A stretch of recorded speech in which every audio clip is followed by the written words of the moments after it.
अच्छा, क्या नाम है जी आपका? जी, मेरा नाम चंपालाल है चंपालाल और जी। मैं स्थानीय यहाँ हमारे लोकल सेडवा तहसील के कुंदनपुर ग्राम से हूँ। अच्छा, कुंदनपुर गाँव जी से। हाँ, क्या कुंदनपुरा। कुंदनपुरा गाँव से। क्या माहौल है वहाँ पर लोकसभा चुनाव का?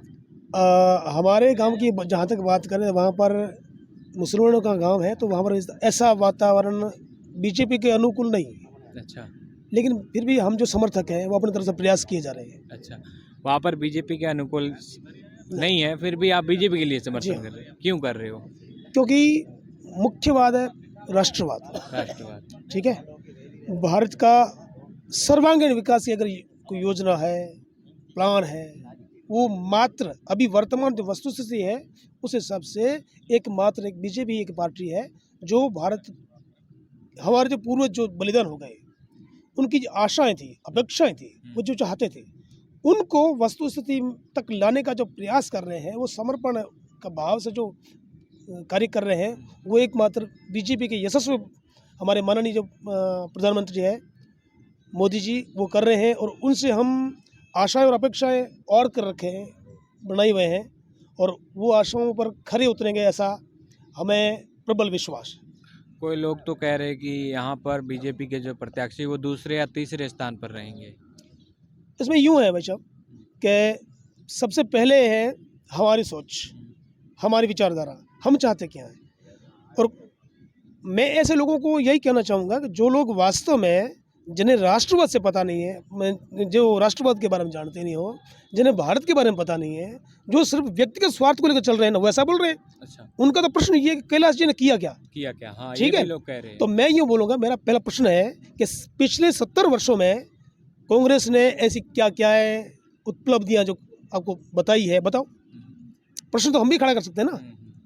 तो पहली बात है, अब लोगों को क्या चाहिए, अब कुछ तो क्या है, इस प्रकार का वातावरण क्रिएट कर दिया है मुख्यतः कांग्रेस जो पार्टी के समर्थक है या फिर पार्टी वालों ने। उनको क्या चाहिए, उन्होंने क्या किया, किसी भी आदमी को आप मानसिक रूप से, आर्थिक रूप से, और यहाँ तक कि एक शारीरिक रूप से पंगु बनाने की योजना है इनकी, कांग्रेस वालों की।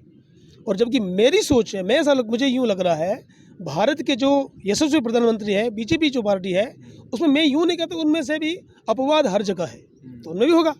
वो चाहते हैं कि प्रत्येक व्यक्ति या जन जन स्वाभिमान से युक्त हो जाए और हर प्रकार से भारत के सर्वांगीण विकास के लिए हर कोई प्रयास करे। और ऐसा वो एक मतदाता भी तैयार करना चाहते हैं, और साथ साथ अभी वर्तमान स्थिति थोड़े उनके अनुकूल नहीं है, मतदाता भी ऐसा हो जो स्वाभिमान से युक्त हो, और जो उम्मीदवार है वो भी वैसा ही चाहते हैं। और जब ये बाकी वाले जैसे विधानसभा की बात करें या फिर संसद की बात करें, वो चाहते हैं कि हर जगह पे ऐसे स्वाभिमानी और राष्ट्रवाद के समर्थक ऐसे आदमी वहाँ पहुँचे। और उसके लिए हमें चाहिए, हमें का मतलब है एक आम मतदाता को चाहिए, वो भी ऐसा कुछ ऐसे आदमियों का नेतृत्व के लिए चुने व वोट दे, जो विधानसभा में जाए, राज्यसभा में भी जाए, और संसद में जाकर या लोकसभा में जाकर के वास्तव में उनकी जो नीतियां हैं, उनकी योजना है, भावी जो वो प्लान है, भावी जो विकास की योजना है, उनको सार्थक करने में सहयोग प्रदान करें। अच्छा, ये तो बात हो गई राष्ट्रवाद और स्वाभिमान की। जो आम मतदाता है, जो गांव में रहते, ढाणियों में रहते, उनके लिए उनकी क्या अपेक्षाएं रहती है कि जो सरकार हम बना रहे हैं, हम लोकसभा में एक सांसद को वोट देकर जिताकर संसद में भेज रहे हैं या विधायक को भेज रहे हैं, तो वो लोग क्या चाहते हैं कि हमारे यहाँ ऐसी सुविधाएं हैं जो होनी चाहिए ग्राउंड लेवल पर हमारे गाँव में या ढाणियों में। जहाँ तक मूलभूत सुविधाओं की आवश्यकता की बात करें तो आवास अधिकतर लोगों को मिल चुका है, नंबर एक। और उज्ज्वला के अनुसार अगर देखा जाए तो प्रत्येक व्यक्ति को, अधिकतर लोगों को, भाई कहने का मतलब लगभग मैं यूँ कहूँगा, मेरे पास आंकड़ा नहीं है, मैं बोलूँगा 70+, उन लोगों को उज्ज्वला के कनेक्शन मिल चुके हैं, शौचालय मिल चुका है, और कहने का मतलब 2000 रुपये की समान निधि की जो राशि आ रही है, ठीक है। ऐसे अन्य अन्य बहुत सारी इस तरह की योजनाएं हैं, प्लान है जो उनको मिल रहा है। और मुख्यतः मातृशक्ति के लिए इस प्रकार की बहुत सारी योजना है। अब उसमें अगर हम अनभिज्ञ होकर, हम न जान के अगर उन योजनाओं को फायदा नहीं उठा पा रहे हैं, तो ये हमारी भूल है, हमारी गलती है। और उसके लिए कुछ लोगों ने वास्तव में इस तरह का माहौल क्रिएट कर दिया है कि बीजेपी किसी परिस्थिति में नहीं आनी चाहिए। इस तरह की योजना है, किसको ये योजना किसकी है? विरोधियों की, विपक्षियों की। कुछ लोग ये भी चाहते हैं कि बाकी जगह तो ठीक है, पर बाड़मेर जैसलमेर में ये सीट जो है या तो हम कांग्रेस को दे रहे हैं या निर्दलीय को दे रहे हैं। कौन कह रहे हैं? पहला प्रश्न मेरा ये है कि कौन कह रहे हैं, सोशल- जबकि आम जो मतदाता है, जो राष्ट्र के बारे में सोचता है, जो यशस्वी अपने हमारे माननीय प्रधानमंत्री के बारे में, उनके जो पक्ष में है, उनकी विचारधारा के साथ तारतम्य रखता है, वो व्यक्ति नहीं चाहता कि बीजेपी की सीट जाए। ठीक है। अब एक और परिस्थिति है, लोगों ने, या यूं कहूँगे कि जो पिछले जो चुनाव आए, पिछले जो सरकारें आई, उन्होंने हमें मानसिक रूप से एक प्रकार से बिल्कुल पंगु बना के रख दिया। ठीक है।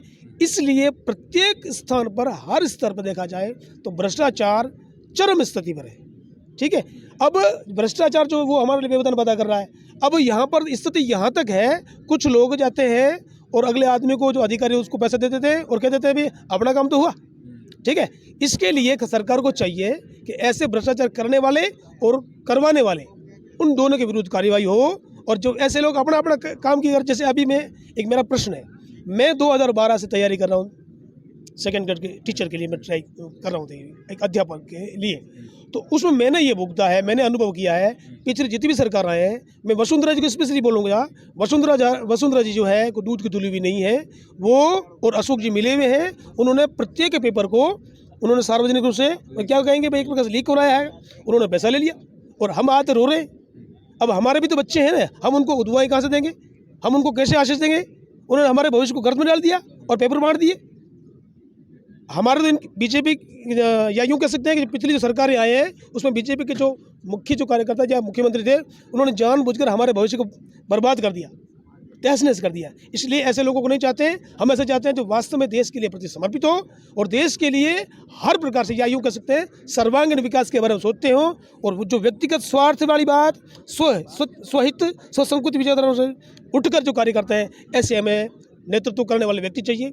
चाहे वो फिर अगर सरपंच की बात करें, या फिर अब यूँ कह सकते हैं कि जैसे इसमें यूँ करेंगे कि अपने जो ग्रामीण जो है नेतृत्व है वो कर ले, या फिर नगर का नेतृत्व है वो कर ले, या फिर विधायक का, विधानसभा वाला नेतृत्व वो कर ले, और या फिर संसद वाला कर ले। सभी ऐसे चाहिए आदमी जो वास्तव में देश को समर्पित हों। और हम भी समझते हैं कुछ ऐसे नीतियां हैं, ऐसे जो रूल्स हैं, जो वास्तव में सरकार चेंज करना चाहती है, और उन रूल्स को, उन नीतियों को चेंज करने के लिए हमें क्या चाहिए? सीधी सी बात है, बहुमत चाहिए, 66% चाहिए। और इस स्थिति और परिस्थिति को, या उनको, उन स्थितियों को पहुंचने के लिए, या वो आंकड़ा, या यूँ कह सकते हैं संख्या बल को प्राप्त करने के लिए बीजेपी विवश है। इसलिए मैं जितने भी आपके जो भी जो दर्शक हैं, उनसे मैं निवेदन कर दूंगा, राष्ट्र को पहले मानो, सर्वोपरि मानते हुए आप देश को, जो मोदी जी की योजनाएं हैं, कामनाएं हैं, इच्छा हैं, हमारे पूर्वज जिसके लिए मरे हैं, समाप्त हुए हैं, बलिदान हो गए, उनकी अगर कामनाओं को, उनको पूर्ण करना चाहते हो, तो आप बीजेपी को वोट दें। और मैं तो यूँ कहूँगा, अगला जो भविष्य में जितने भी जो इलेक्शंस होंगे, ठीक है ना, किसी भी स्तर के, ये जो त्रिकोणीय व्यवस्था है, इसमें आप बीजेपी को चुनो, और बीजेपी को चुनने के बाद में मोदी जी की जो सोच, योजना है, उनकी जो विचारधारा है, उसको सार्थक करने का प्रयास करो। और प्रत्येक जो अपना वोट देने वाला बटन है, वो समझ के, सोच के और विवेक के साथ आप उस बटन को दबाओ। और भविष्य में मैं यूँ कहता हूँ, आपकी संतान, अगर आपने जरा भी गलती कर दी, तो आपकी संतान आपके लिए प्रश्न चिन्ह खड़ा कर देंगे कि बोलो पापा जी, मम्मी, आपने हमारे भविष्य का बहुत बड़ा खिलवाड़ किया। अगर आप यूँ भी नहीं समझ रहे हो, तो पिछला उदाहरण देख लो भाई, 14 से पहले का स्थिति और परिस्थिति क्या थी। ऐसे अनेक कानून हैं, नियम हैं, जिन्होंने देश को बर्बाद करके रख दिया है। अगर देश का विकास चाहते हो, उन्नति चाहते हो, और विकास यात्रा की ये लहर हमेशा चलती रहना चाहते हो, तो आप बीजेपी का चयन करो, चुनाव करो, और उनके साथ, उनकी विचारधाराओं के साथ चलो। इसके लिए व्यक्तिगत स्वार्थ को लेकर चलोगे, तो भविष्य में आपकी संतान आपके लिए प्रश्न चिन्ह खड़ा कर देगी, और उनके लिए भविष्य अंध